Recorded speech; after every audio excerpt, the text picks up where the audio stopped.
Yan. Okay, recording. Okay. Test ride muna tayo ng ating T-Max 530. Good afternoon. Ayan. Okay.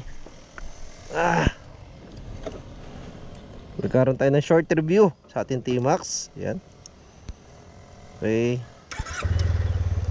Tingnan natin. Konting rides lang muna tayo.